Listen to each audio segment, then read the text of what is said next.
Hello, how are you? Glad you're with us. Thanks as always for tuning into Floor 9. I'm your host, Ryan Miller, and today we're talking Outlook 2024. And for those of you perhaps unfamiliar with the IPG Labs Outlook, annually we round up the ideas that excite us for the next few years and synthesize an article analyzing new technologies, market forces, and shifts in consumer behavior that are changing the media landscape. Joining me today to chat about those changes is Adam Simon and Chelsea Freitas. How are you both? Excited to exercise that foresight as we scrutinize what's shaping the rest of the 2020s? So excited. Hello, hi. Now, Adam, as the auteur or author of this piece, why don't you kick us off by explaining how you landed on this year's title, which is Downstream Effects?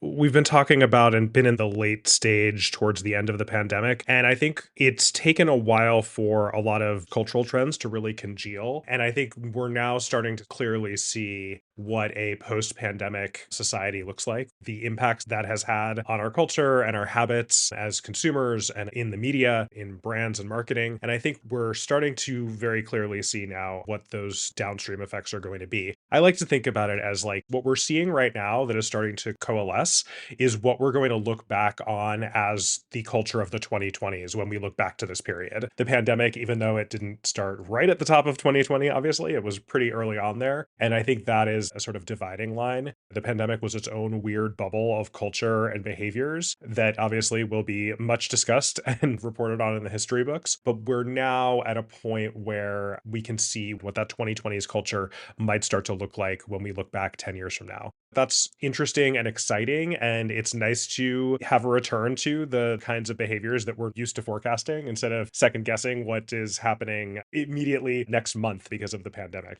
It's nice to start to see things coalesce into more coherent trends than we've had for the past couple of years. Definitely agree. And that culture of the 2020s that you alluded to, I think that this is the first time that we've seen the reshaping of daily life since the introduction of the smartphone, perhaps. Can you guys just give me an idea of some of those major forces that are ultimately impacting this from a consumer behavior perspective? What is driving the redefinition of culture? There's a bunch of things, the pandemic and the reaction to the pandemic. But I think it's not even just that. We're now starting to see the sort of normal things that would impact consumer trends. For one, escapism, we think is going to be big. This was obviously something we talked about early on in the pandemic, but we think this year escapism in the next couple of years is going to be really big just because of increasing political upheaval around the world, as well as increasing anxiety around climate change. And we think that those things are going to continue to fuel consumer interest in escapism. And when we're talking about escapism, it's not just of the digital variety anymore. Like IRL events are back as well. Yeah, I think we've already moved past the revenge travel and revenge events that we saw over the past couple of years, and we're moving more into a little bit more thoughtful escapism. And it's really responding to the increased anxiety that is permeating everything. And part of that is definitely coming out of the pandemic and then sort of a hangover from the pandemic. But also, like I said, there's obviously newer, more current forces that are shaping that as well. Chelsea, what are some of the major forces that you're looking at that are ultimately influencing this trend? There's always going to be these driving forces, right? And as Adam was setting up at the top, so many things we were trying to keep a pulse on over the last few years with the pandemic. And I think escapism is a big one to call out. It's been an ongoing theme, but now we're going to see it in less of that intense and urgent way. The way that people were regaining their control and taking these revenge trips and really jumping on travel the second it came back. Escapism will continue to be very present, but it'll be more purposeful and more mindful. Looking specifically at the US as well as around the world, there are going to be pivotal elections, there's ongoing climate anxiety. So people will be continuing to seek out escapism, but they're going to do it with a little more purpose to get away from these ever present concerns. And it's going to be an existential break from the things that we're having to deal with in day to day life. And part of that pessimism, I'm sure, is this anxiety that we're experiencing over the economy, especially with the ZERP phenomena going away. Adam, that was a term that was actually new to me. Can you give me a little bit more context on what ZIRP means to you? Yeah, I love it. It's so fun to say. ZERP. ZERP refers to the zero interest rate phenomenon that we were in many parts of the world for a good long time leading up to and through the pandemic. Basically, interest rates were super low, both for consumers and for businesses. Borrowing money was, if not free, very cheap. And this led to all kinds of interesting phenomenon because it sort of stuck with us for over a decade, is now starting to get pulled back. And I think the easy, obvious thing that most people will be most familiar with is mortgage rates being much higher than they've been in over a decade, which is having a chilling effect on the housing market here in the US as well as in other parts of the world. But it's not just that. That's the easy consumer thing that you think about when you think about interest rates. But it's also like lots of businesses fund a lot of activities when money is cheap that way that they then have to pull back on when interest rates go up. This is partially contributing to the current squeeze that we see happening in Hollywood and the streaming services cutting back their production budgets and the amount of originals that they're going to fund. We're going to see big tech companies, a lot of the layoffs that are coming from big tech happened because they overextended their hiring during the pandemic, leveraging a lot of that free money. Like 6,000 layoffs in the gaming industry in the last 3 months or whatever it is. Exactly. And now that the interest rates have gotten high again, they can't afford to keep overfunding in terms of hiring just to make sure that they're keeping talent away from the competition, for example. And I think this is also starting to play out along with some regulatory changes and shifts in how Silicon Valley is seeing more conservative investments in startups as well, because the VCs are not able to borrow as much money either and angel investors. And because of the changing regulatory environment, some of the exit opportunities are less clear than they used to be. Those are just a few examples. You could also blame it on inflation and consumer products companies raising prices, outpacing inflation. That is also part of it. Retailers starting to crack down on free and easy returns. That's also part of this whole phenomenon. It's that belt tightening across the economy, I think, is basically what you see when ZERP comes to an end. This is a pattern that happens over and over again. We will get down to lower interest rates at some point again in the future, but it might take a while. Right. I think this was the only fourth period in history where the interest rate was actually at zero, if I'm correct. Yeah, I believe that's right. Yeah, love pulling up old stats from the dirt. But one thing that you did say that really resonate with me was the lesson investment in Silicon Valley in my partnerships position. That's something that I've seen become very true. Series A rounds are definitely not in the hundreds of millions anymore. We're starting to see much more scaled back investment across the board in terms of making those big bets for the future. One thing that I am sure has been on the tips of everyone's tongue from Silicon Valley to everywhere across the world is artificial intelligence, which I know is going to be one of these downstream effects that we're talking about in 2024. We've seen it kind of infiltrate into the professional sector. It's also making its way in the creative realm. I'm just curious to know from your guys' perspective, where do you see this having the biggest impact on the defining of the culture in the 2020s? Yeah, I think we're still seeing a lot of hype around AI right now, but I think that 2024 is going to be the year that the hype has to turn into results.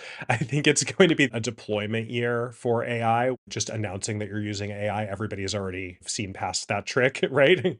Are we teetering on the trough of disillusionment or? I think that the trough of disillusionment might not hit until next year. I think that this year is going to be a lot of shipping AI empowered products. And I think that consumers will start using something that is powered by large language models and the new crop of generative AI. Most consumers by the end of the year will probably be using something on a regular basis, on probably a daily basis, that is powered by those technologies. My big question then, and then this is where the trough of disillusionment looms, is will we even still talk about it as AI as a separate thing? Or will it just be these new updated features in the software and services I'm already using? I kind of suspect that what will happen is we'll see a lot of deployment this year. Some of it will be useful, not all of it, obviously. And then next year, we might move on past AI because it might be so normalized into so many of our products. And the other thing you have to keep in mind is we're not about to see a phenomenal leap in capabilities in the way that we did over the past couple of years. So we're definitely going to hit a wall with both the technology as well as things like licensing and regulation. It was possible to train an LLM on all of the data of the internet a couple of years ago, and that seems like it might not be possible in the near future. So I think that there will still be obviously incremental improvements, but we might hit a point where AI features get so normalized in the software that we use that we, again, stop talking about AI as a new driving force, probably next year, like I said. I think the AI that I'm most looking forward to is the one that was announced during the Super Bowl vibe Verizon, the Beyonce AI. Just echoing that perfect example of it becoming so mainstream, there was a Microsoft Copilot spot during the big game. Yep. It's still ever present, but we're still here talking about it specifically as the category of AI. And I think next year we'll see that begin to change. NFL, please don't sue us for saying Super Bowl. Superb owl. We just said superb owl. Yeah. Back to birds. It's my Staten Island accent. So as we're talking about the big game, and obviously one of the big darlings of the last few years from both a media and investment perspective has been sports betting, but I think some of these traditional vices we're starting to see shifts away from a consumer behavior perspective. A borrowed term that we use in our outlook is the rising Ozempic economy, which obviously refers to the very popular weight loss drug. But what does this mean beyond the specific pharma implications here?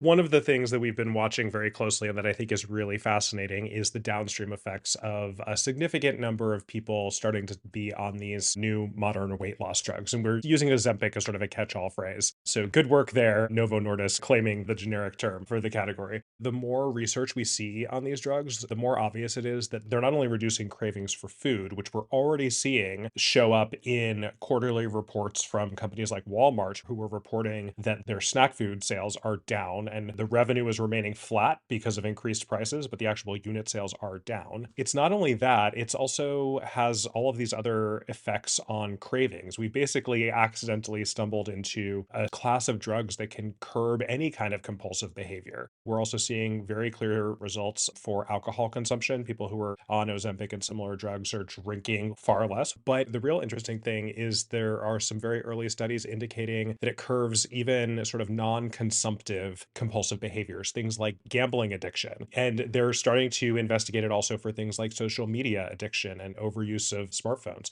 Obviously, TBD on how much that plays out. TBD, how many people would actually ever be prescribed a prescription medication to treat those kinds of things. The downstream effects of this could be huge. As of right now, there are only about 1.7% of the American population is on one of these weight loss drugs, which is a little crazy if you think about how much more we see them discussed in the media. Obviously, America does have a little bit of an obesity problem. So even if we take the other uses off the table, just the number of people who are eligible to be prescribed it by a doctor for weight control, it's in the 20 to 30% of the population range. Like I said, Walmart's already seeing it hit their bottom line. If we can imagine 20 times as many people in the US on these drugs, what other industries might be affected by that? Obviously, alcoholic beverages, possibly the burgeoning cannabis market. There are entire industries, sports betting, like you said, could be impacted by this as sort of a side effect. Not very many people are probably going to be prescribed it to handle that kind of compulsive behavior, but it might be a side effect. Same thing with mobile gaming. 80% of the profits of a lot of mobile games come from whales who overspend in the game, and that could disappear pretty quickly. It's just a fascinating thing to be thinking about. I love the idea of a magic pill that'll help me from devouring an entire bag of Takis in one sitting. But something that you said that really resonated with me is how it could curb compulsive behaviors like social media. New York was actually one of the first states to designate social media as an environmental toxin. So instead of going to like a hypnotist to get rid of your smoking problem or potentially your TikTok addiction, I think it's really interesting to think that maybe a pharma company can ultimately solve those problems and see how it can have an effect on the defining of the culture and not just that Gen Z mindset that we're all chalking things up to. Yeah, I definitely think that the studies on social media addiction are kind of all over the place, honestly. It almost doesn't matter what the cause is or how harmful it is. Again, it might just be a side effect of people trying to be healthy in other ways, which I think is really interesting. Yeah, so I think we just spent a good amount of time discussing the rhythms that will come to define the culture of the 2020s and that exposition, let's call it. But I want to double click into what the Outlook's first trend is, and that's life's new beat. As the tempo and timing of our lives evolve, so too must the choreography, of course. Though some in society are still clinging to that proverbial bar to practice their perfect pliés and confiant chassés of yesteryear, many have moved on to two-stepping and breakdancing, brush stepping, and actually crumping too, to adopt to the change in composition. So, said without a complex, drawn out dance metaphor, the societal habits, patterns, and cycles that have been in place for decades have been disrupted, dramatically altering approaches and expectations. So, let's investigate what this means from a professional perspective first, since that's the ties that bind us here on Floor 9. I want to know, has the death knell been dealt to the 8-hour workday and the traditional 9 to 5? I think it's a little TBD, right? I think this varies sector by sector, industry by industry, company by company. But I think that this is a downstream effect of a lot of knowledge workers to work from home for an extended period of time. It made it really clear to people that that was possible and that the business would not fall apart if that happened. There were ways to make it work. We see this push and pull between employees and employers and commercial real estate investors around office usage. But I think that it made very clear that the traditional 9 to 5, you go into an office, that's when you do your work, and then you go home. And, the smartphone upended this a little bit in that we were able to respond to emails and messages and even do more serious work from anywhere. It's that combined with our pandemic time, the regular structure of the workday is out the window. We already see a lot of consumers having that evening peak of productivity that popped up during the pandemic around like 8 to 9 p.m. After dinner. You go back and finish anything that you didn't get to, or just catch up on your email or something like that. That is sticking around, even as people are going into the office more frequently. And when you say going into the office, do you mean like staying there, or what about this term coffee badging that has mystically arose?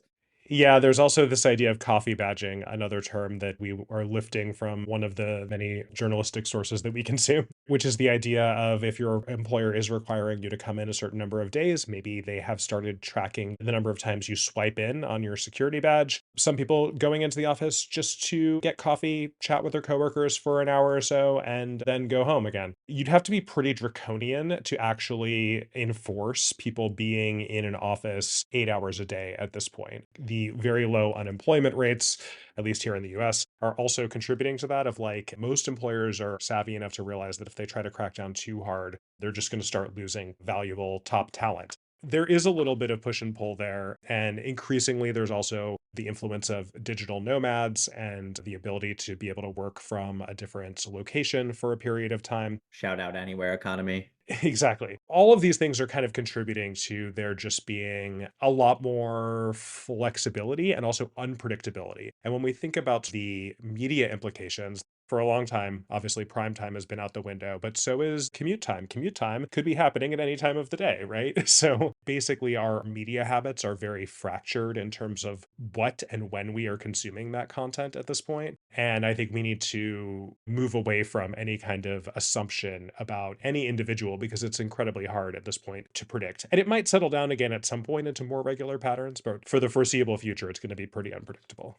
Yeah, and the way that we would traditionally classify these periods of time, like drive time and prime time, really no longer hold true because, as you said, everyone is driving, commuting at different stages of the day. People have those peaks of productivity in their workday during when some of the traditional programming is airing across those big four networks. So I think we're really seeing a dynamic shift in ways that audiences can be targeted and approached throughout the day. One thing that really resonated with me from a brand example is the Champions League has this commercial that they run in the United States that talks about how we celebrate distinctly here, because it's often on Tuesdays and Wednesdays in the middle of the day from like 2:30 to 4 o'clock. You see millions of people blocking out their calendars, not me, of course, during those times in order to watch the games. So I think it's really interesting to see these shifts in consumer behavior kind of change our attitude as advertisers. So I think it's fair to say that our changing expectations around work are driving our daily and weekly habits to seismically shift. But what about attitudes towards some of life's largest milestones like home ownership and child rearing? Chelsea, how about your thoughts on this? Yeah, I mean, this has been bubbling up and changing for years. We're all living the city life. So I think we're ahead of the curve here, at least speaking for myself as the female on the podcast.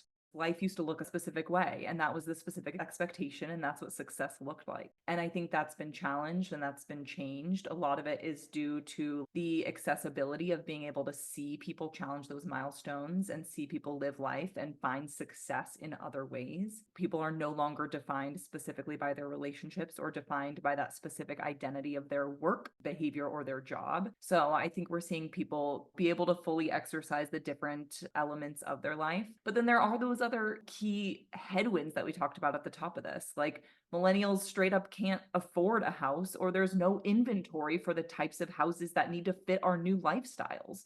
So I think we're really hitting a sticking point. And in those houses and those communities that do exist, we're hitting an era where I can't remember the exact stat off the top of my head, but a large portion of the home infrastructure in the United States needs to be rebuilt in the coming years. So we really are hitting a sticking point. on the one end, we have those psychographical elements that are influencing us. And let me go as far as to say empowering us to live a life and redefine what that looks like. But then on the other hand, we have these key factors, and I'm looking specifically at the housing market because that's what's top of mind over here in my neck of the woods. But I think it's more than that, right? It's like there's challenges of health and fertility, there's challenges of a lot of people did face those layoffs, and what does it look like coming out of that? So I think it can be chalked up in a couple different ways when we look at the purpose and the factors behind these new beats.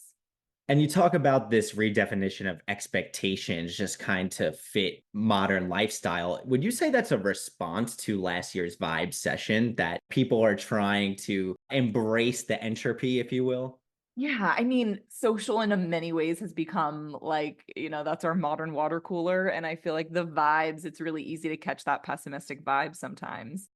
Even though we were amidst a Vibe session, how does that economic pessimism tally with the rampant consumer spending we're seeing, especially across luxury categories? That doesn't make sense to me. I can't buy a house. So, YOLO, if you will, let me just go buy this $5,000 purse or something like that. Yes, this is a phenomena to me, right? There's a whole new attitude about spending, and there's new behaviors that are being driven specifically by Gen Z. In the luxury category alone, they're making their first purchases as early as age 13 or 15, something like that. That's 2 to 5 years sooner than their millennial counterparts.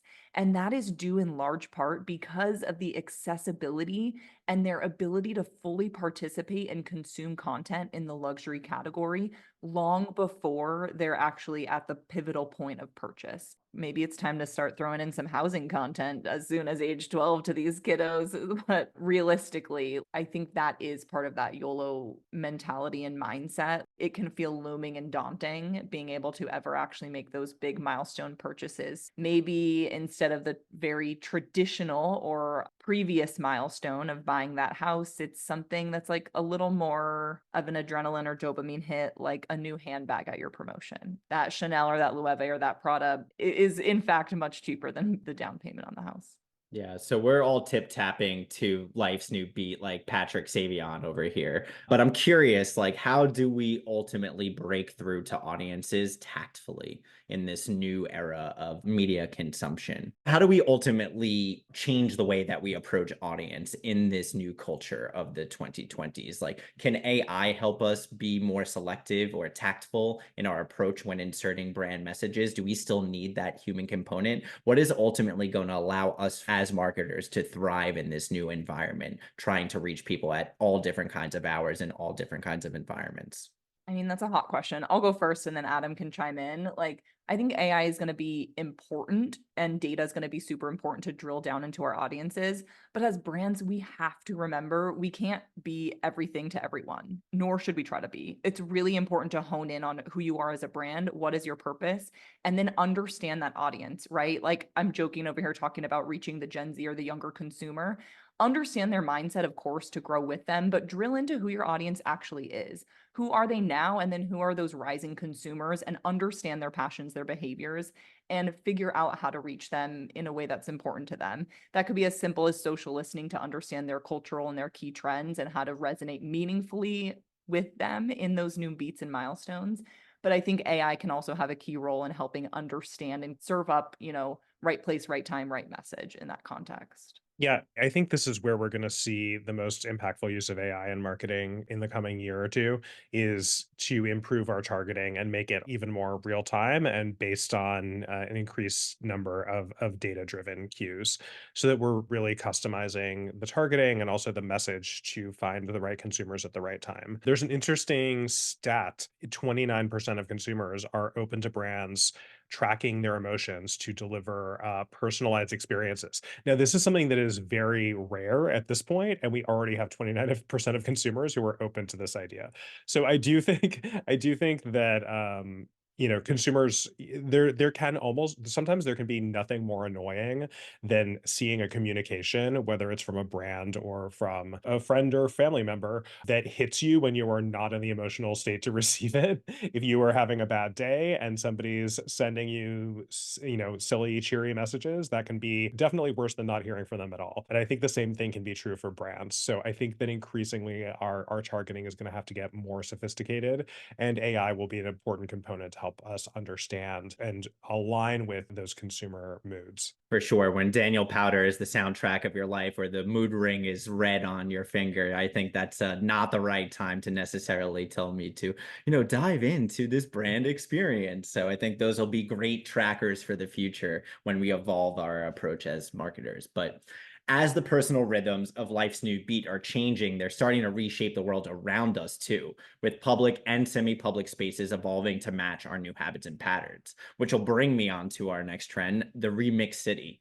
I think I'd imagine that most listeners' imagination are going to immediately jump to the integration of advanced infrastructure technology into our streets to make them as smart as our home. But what are some of the other components that are going to come to define the remix city?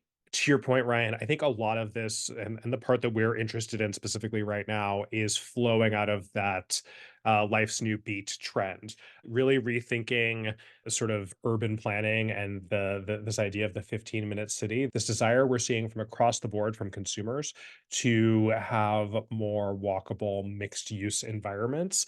I think that this is giving brands permission to open retail presences in locations that maybe otherwise they would not have been welcome in.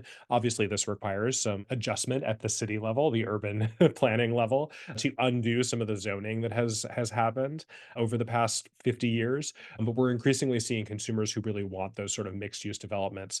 So many consumers already live in cities that we talk a lot about, like the suburbs and the exurbs and all of that. But percentage wise, so many consumers already live in cities that even consumers who don't live in cities are now looking for that sort of more dense mixed use environment. And I think that opens things up certainly for more permanent retail presences, but also things like pop-ups and experiential activations and things like that in places that you might not normally have expected them. I just want to know a little bit more about this 15-minute city concept. Is it just the mere fact that you can kind of like walk to everything you would need to survive? Are there any real life examples of such? How do you put your finger and look and like, that's a 15-minute city right there?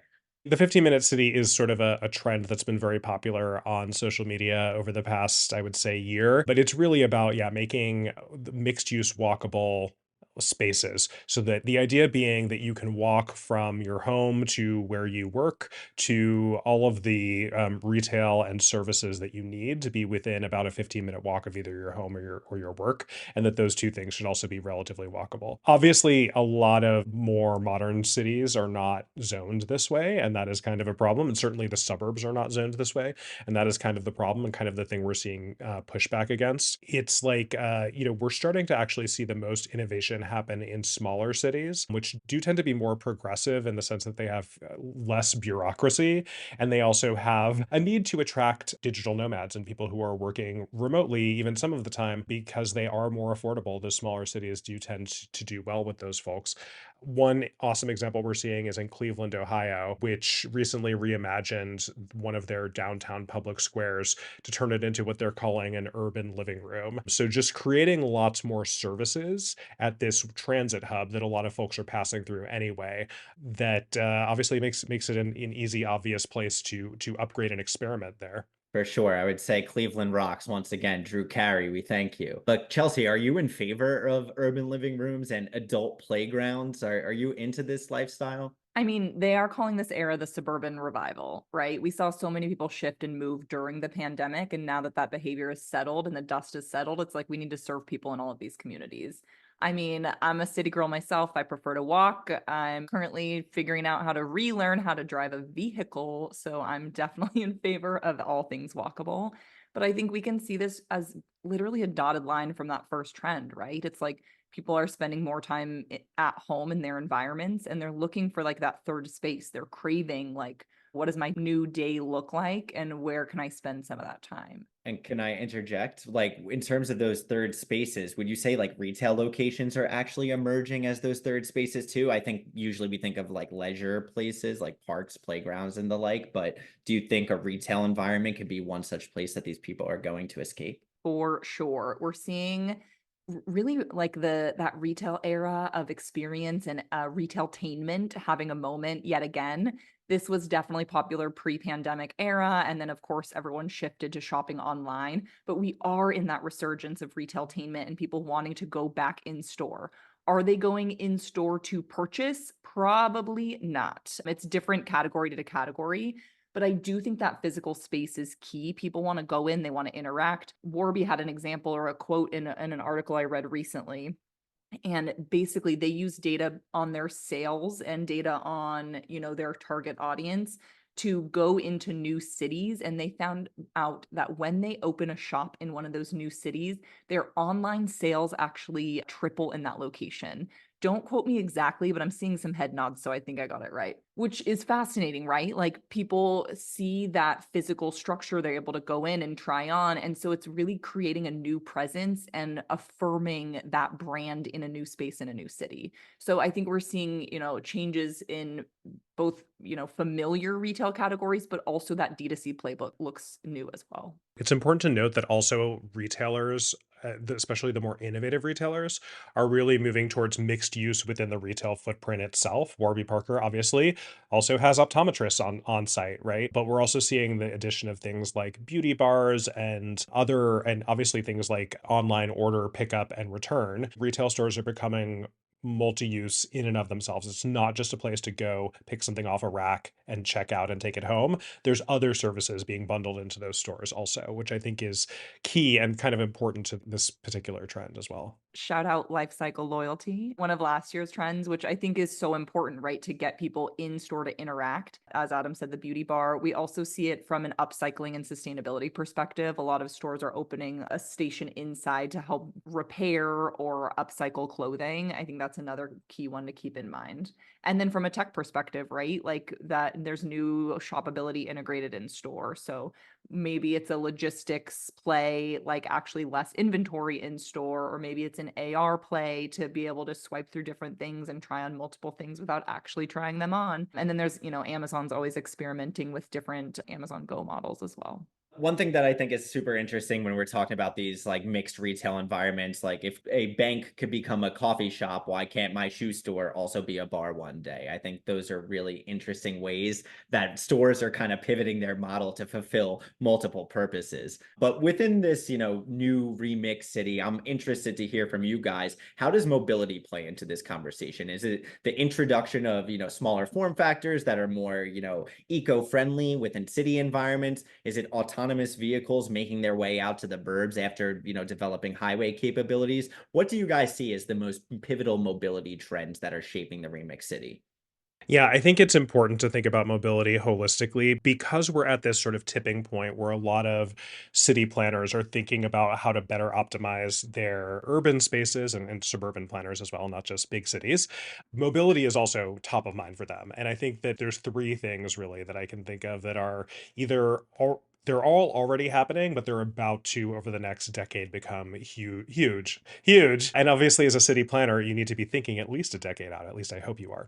One is drone delivery for logistics. This is probably going to be more impactful in suburbs and exurbs and rural areas, but it will help speed up logistics for e-commerce deliveries for people in places that have less access to these warehouses and to these fulfillment centers. But obviously, drones also need places to land and places to take off, and there's all kinds of other infrastructure that sort of have to go to support them as well. Then there's autonomous vehicles themselves in the way that we traditionally think about them. Obviously, we're seeing some really interesting advances, even though GM's Cruise division is now sort of on pause. Google's Waymo division is running ahead very quickly. Hot Streak, they just announced that they're rolling out in low speeds on highways in California and also on surface streets in Los Angeles. We're definitely seeing some consumer pushback and concern around this, as you might have seen in the news over the past couple of days. But it is one of those things that, is we'll see sort of how consumers receive them. But for passenger vehicles, obviously that starts to impact things like traffic flow, things like, do you need as much parking downtown if more people are using vehicles, driverless vehicles to commute because the costs start to come down? Lots of open questions there. We also can see retailers using them. This whole idea of rooms on wheels, the idea that you could have an AV roll up with, a cafe or a dressing room and a bunch of wardrobe samples to try on, or for healthcare services, all kinds of things like that. We're a few years away from that really becoming a reality, but it will come sooner rather than later. And then the last one, and the big one that seems like a crazy futuristic thing, but that is actually almost here, is flying taxis. Electronic vertical takeoff and landing devices, another acronym for you, EVTOL. They don't look like cars, but they're basically flying taxis that are going to start hitting the skies of New York City as early as 2025 in a partnership between Joby, a startup, and Delta Airlines. So in the beginning, they're mostly going to be used for getting you from, let's say, downtown Manhattan to the airport quickly. But I think that once the infrastructure starts to appear and people start to get used to these vehicles, we're going to see a lot more use cases for them as well. So lots of changes that are sort of, again, it's already here today, but it over the next 5 or 10 years will start to become increasingly popular and visible. And that's also going to impact how our cities evolve and where these retail stores and services and out of home advertising opportunities exist. Yeah, right now it only costs $180 to take a blade from the downtown heliport to Newark Airport. I can't imagine how low the prices are going to go once EV tolls become, or EV tolls become the more norm in our society in New York. Another thing that really interested me in what you were saying about these autonomous vehicles is the ability to kind of make them anything on wheels, whether it be a store or a health clinic or potentially a moving entertainment center. I think we've seen really interesting campfire seating form factors inside of vehicles that kind of enable for more immersive experiences on wheels. I think it's definitely still a part of the industry that is still coalescing. But I think the sort of leader in the space right now, anyway, is Sony's Afeela vehicle, which is an EV that Sony is producing in partnership with Honda, that is full of Sony tech and media in it, including PlayStation. So this vehicle is still a couple of years from shipping. It's still evolving in terms of the concepts shown off at CES every year. I don't think we've seen the final version of the vehicle yet. It indicates that, at least at Sony, they think that this is going to be a big enough shift that means that they, as a consumer electronics and media company, should be involved in the vehicle in a very hands-on way rather than just licensing to somebody else. Once you don't have to drive, it changes our media consumption behaviors inside the vehicle, whether that is, part of your commute or replacing, sort of longer drives. I think we have yet to see exactly how this is going to play out. There's always the possibility that the smartphone wins, as it does in so many other places, and that we're just watching or playing on our smartphones or laptops or other portable devices. It's a big open question mark as we see more and more autonomy in vehicles become a reality. I would also add that the introduction of AI into some of these onboard infotainment systems has definitely moved the needle in the direction of kind of using the car as that immersive entertainment space away from the smartphone. I think one of the darlings from CES this year was Amazon's Alexa integration with BMW, in which you could, not only ask it why that check engine light has come on, but also to play whatever kind of media or continue the podcast you are listening to while you are in your home. So definitely some interesting developments to watch in the in-cabin space.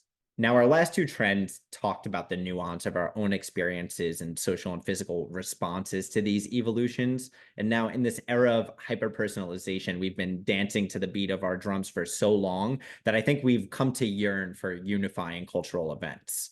We at the lab talk a lot about connected communities, niche, sparsely populated subgroups across the interwebs centered around singular passions. But I think we're starting to see some people emerge from these echo chambers, which brings me to the revenge of the monoculture, our next trend.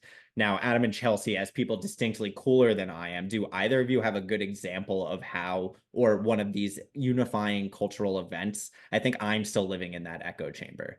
It's easy to point to the pandemic and say we were also isolated and only socializing online, and that's really driving this desire for monoculture. But Ryan, to your point, I think it's equally, if not more so, about the nichification of our media environments and the fact that our social feeds are so personalized and different from each other's. And that has started to drive increasingly niche media consumption in everything from music to TV to movies. And that's why we see such interesting excitement around things like Barbenheimer. And I think that, Barbie and Oppenheimer, okay, let's be honest. Barbie really drove this, this behavior, and Oppenheimer kind of drafted in on top of the cultural phenomenon that was Barbie this past summer. But I think that a lot of that was about establishing this as a cultural moment that everybody was participating in.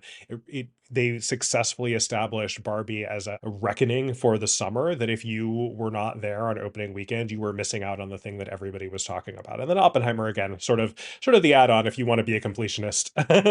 I would love to hear Christopher Nolan's take on Barbie, actually. As far as I know, nobody asked him on the record what he thought about Barbenheimer. It was obviously a really smart, well done brand strategy to promote Barbie, but I think it also tapped into, at the exact right moment, this desire for everybody to, like, have fun, but have fun with something that everybody was sort of participating in at the same time.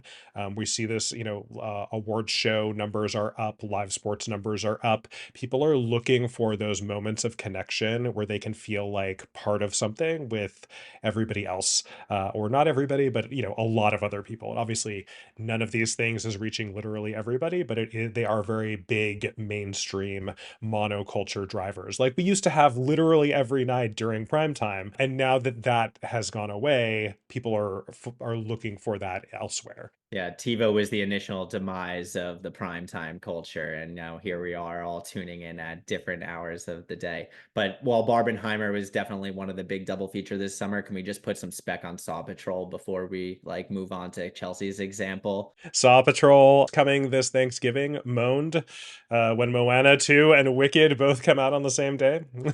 It's Barbenheimer for people with a BFA in musical theater. I mean, I don't know how I follow that, but Ryan, as you were talking about TiVo, like if that was one of the first elements of fragmentation, I mean, could we say TikTok is the next?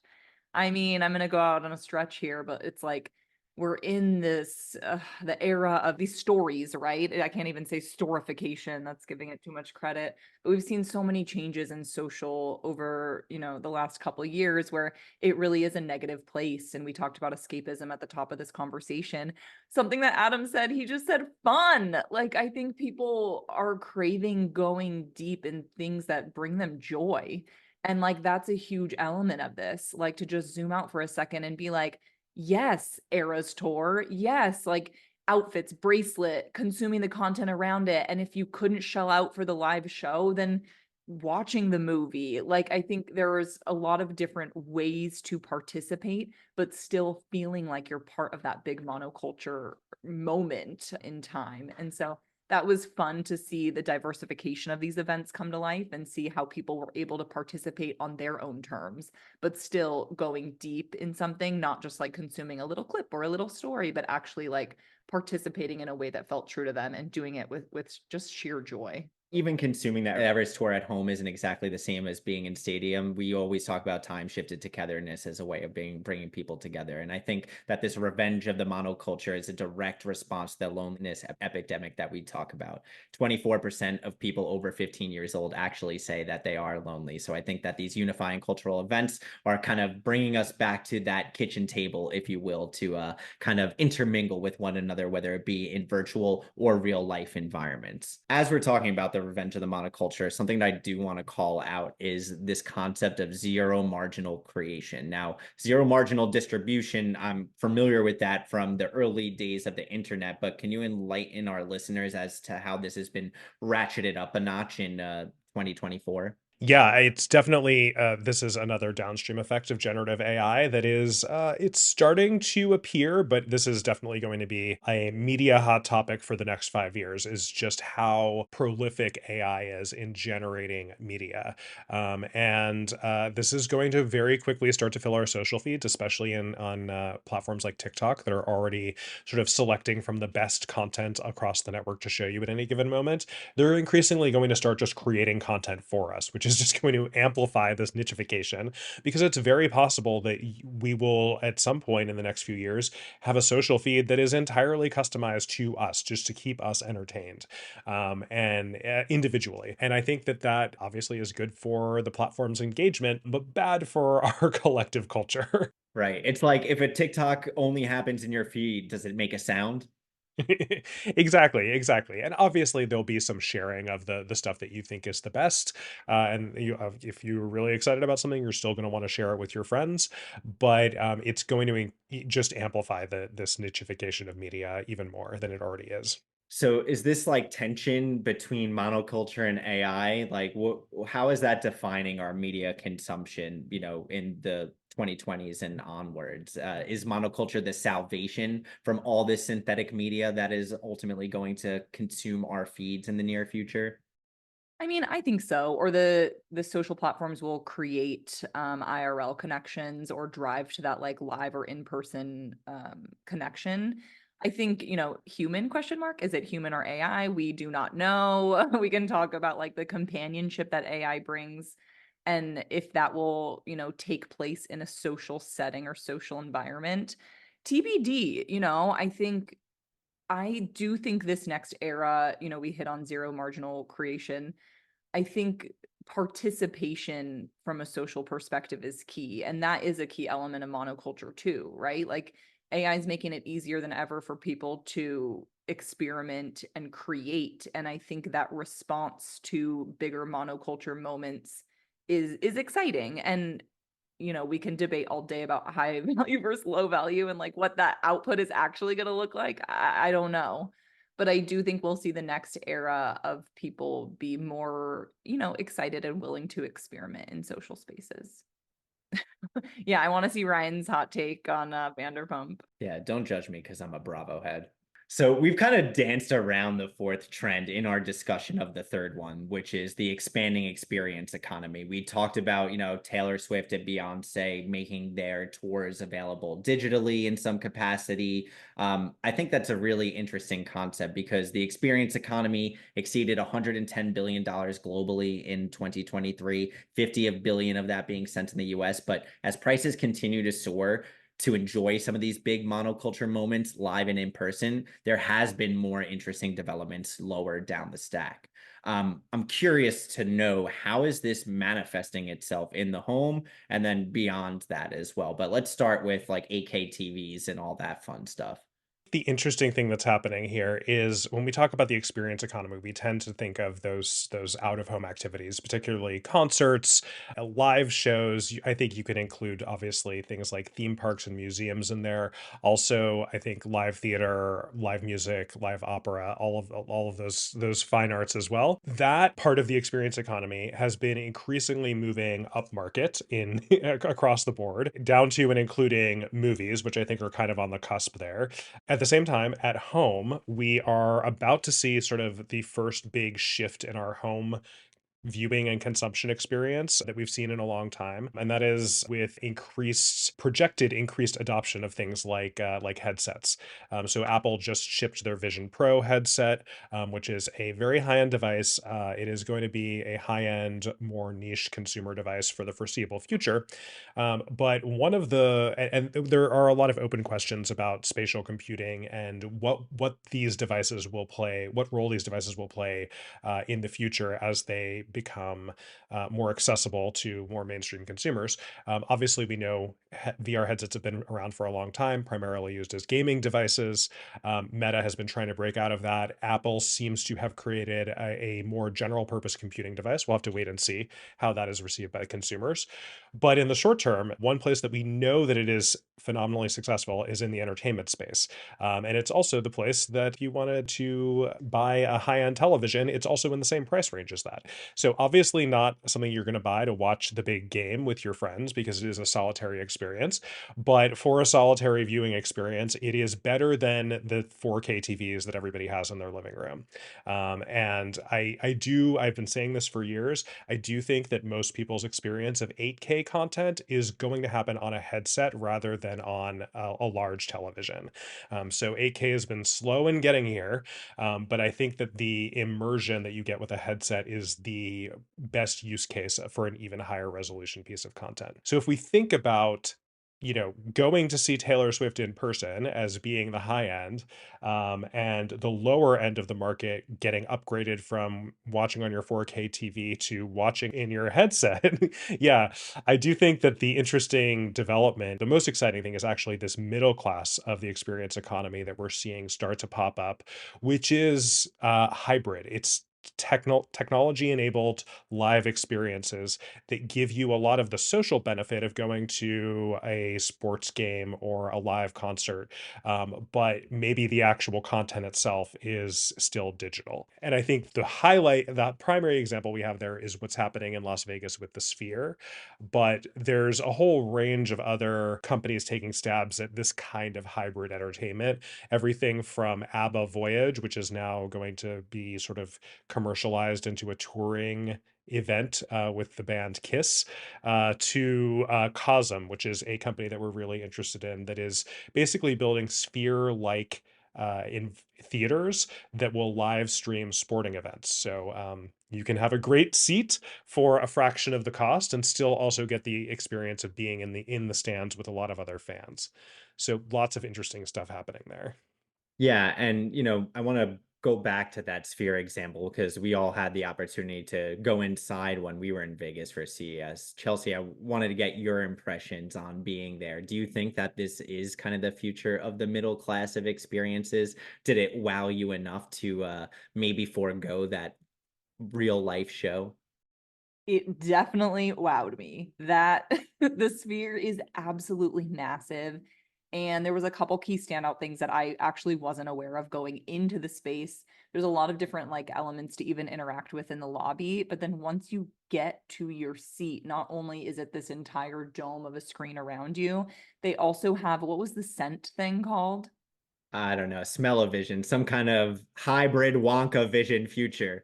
We're talking about the future smell-o-vision. But basically, it's this fully immersive like experience. And part of what I find so fascinating about this whole category of entertainment, and Adam like briefly touched on this at the top, but when we think about like headsets and a lot of this immersive technology, VR specifically, up until now, like 90% of use cases have been gaming related.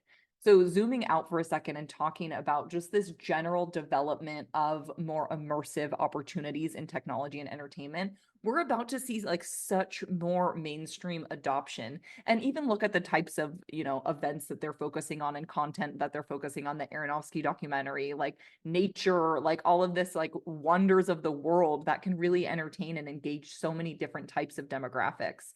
And you two taking the stage there, ABBA Voyage, like I'm loving that we're seeing so many different investments to bring passions to life across the spectrum. And I think that's going to create a lot more hype and excitement from a diverse group of audiences. So yeah, I think the Sphere and Cosm do represent a really interesting middle class of experiences that are only going to expand in the future. I could see how brands can want to show up in these spaces as opposed to being part of that, real-time environment just because of the price point that is affiliated with it. You can maybe reach a smaller audience, but one that is more actively engaged and obviously has a higher share of voice in that kind of environment. So watch out, try to visit the Sphere, go to a Cosm in a city near you, check it out. You definitely won't be disappointed about what the future holds. Now, one last thing that I do want to touch on in this expanding experience economy are the evolution of IRL experiences, like Mattel's announcement of a theme park, Netflix thinking about more permanent installations across the globe. And then obviously we've seen announcements from Universal to build a whole new theme park around its IP. And the big wow factor of the last week was the Disney and Epic announcement of their ambitions for the future. Do you guys see this kind of immersive experiences as something that is going to take off in the future? Everybody is sort of coalescing around this idea of like these in real life experiences, these offline experiences that are very technology enabled. And I think that all of these things are really interesting prototypes for the cities of the future. Just to go back to one of our earlier trends again, we're seeing these sort of entertainment driven experiences that are integrating technology in ways that we haven't seen before. And I think that's going to inform how technology is used in public spaces next decade. And I think that it's consumers are excited about it. I think that we've now finally reached a place where the folks designing these experiences are, take for granted that everybody has a phone. And what can we do that's more exciting, that's going to get people to look up from their phones? Even if you're in a very cool environment, sometimes people do get distracted taking photos and capturing media. What can we do to like get them looking up and around and enjoying a unique experience that is different than what they can get at home online? No, it'd be really creepy, but also cool to recreate the roller coaster photos of yesteryear, but with organic moments around, concerts and theme parks where obviously you're having your picture taken without you knowing it, but it'd be nice to see you enjoying the moment without having to, pull out your selfie stick and capture it yourself. I can tell you that that is something that has been widely discussed for at least almost 10 years now. Uh, privacy questions abound, but I do think that that idea of embedded cameras in these environments, at some point somebody's gonna ship it, and we'll see how consumers respond. But if you get a great photo out of it, are you gonna mind? Probably not. Exactly. I'm down for an Amazon Go model where you kind of walk in, it has a device ID detection, you quickly opt into the experience, and boom, now you have that at your disposal. Exactly. It's like I do think that it's a downstream effect of the idea that we're all already being surveilled everywhere. Why not get some good selfies out of it? Isn't that what we're all living for anyway? Just one good selfie. So obviously getting that selfie for Instagram is all important, but equally important to Gen Zs and Gen Alphas is how they appear virtually. I think that is one stat that we've kind of repeated over and over here at the lab. And I think that Disney and Epic, their recent announcement is reinstigating the attention shift towards the metaverse.